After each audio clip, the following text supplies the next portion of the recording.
Get up.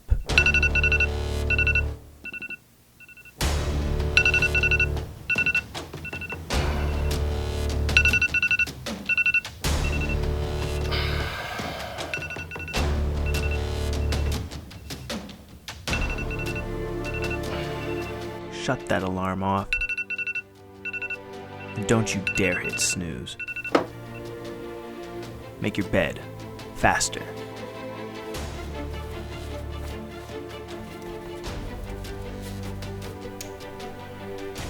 Start exercising immediately. Harder. Harder. Push through the pain. Now drop and give me 50. Hit the shower. Remove all of yesterday's failure. Brush your teeth. Shave. I don't care how you feel. Get dressed. Pound your coffee back.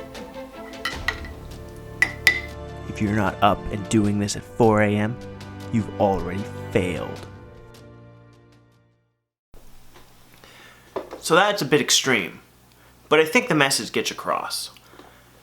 A lot of these motivational videos like to motivate you by almost making you feel like crap. And that's a tactic that's used and can be used successfully.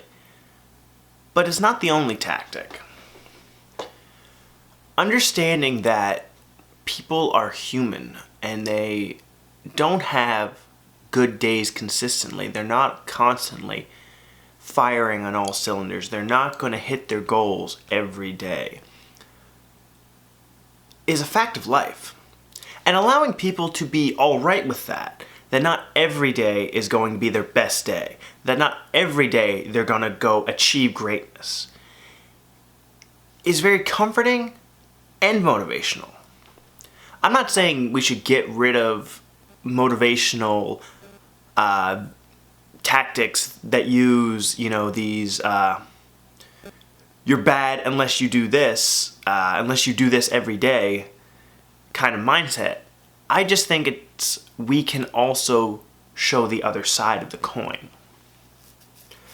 One thing that really seems to bother me with the motivational speakers and videos is they're talking about sleep. And what I mean by that is there are a lot of videos and speakers that like to focus on getting the bare minimum amount of sleep. And it's usually, some you even hear of like between 4 to 5 hours of sleep a night. That's not enough to maintain your health. If you pull, a night where you only get 5 hours of sleep or 4 hours of sleep every once in a while, I don't think it'll affect you. You'll be fine.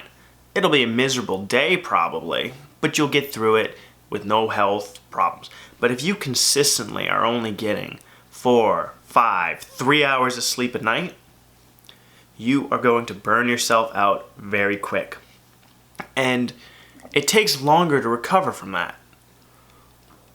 Getting anywhere from 6 to 8 hours of sleep per night is what's recommended. And it's recommended for a reason. That's because your body needs that time to recharge. If your body is like a battery and you start, taking the battery out when it's only halfway charged, you're only going to get half the amount of work out of it.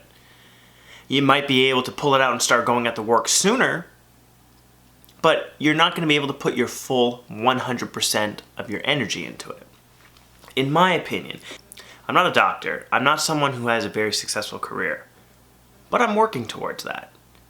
And when I was working towards that, running on 5 hours of sleep a night, 4 hours of sleep a night, I was miserable. I wasn't getting anything done.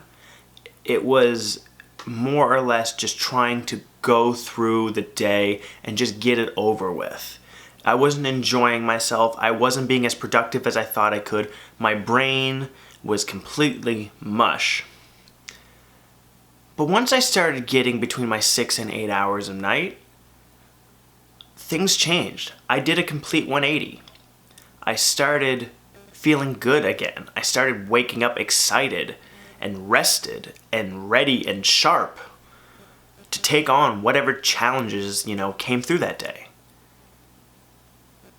And I think we need to start showing that it's okay to get your 8 hours of sleep per day, as long as when you wake up, you know what you want to do and you're going after it with all the energy you can until you go back to sleep later that night. To me, that's the key to success.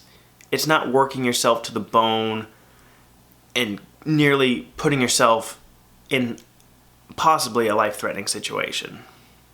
It's about putting everything you have into it while maintaining your health, your sanity, and your enjoyment.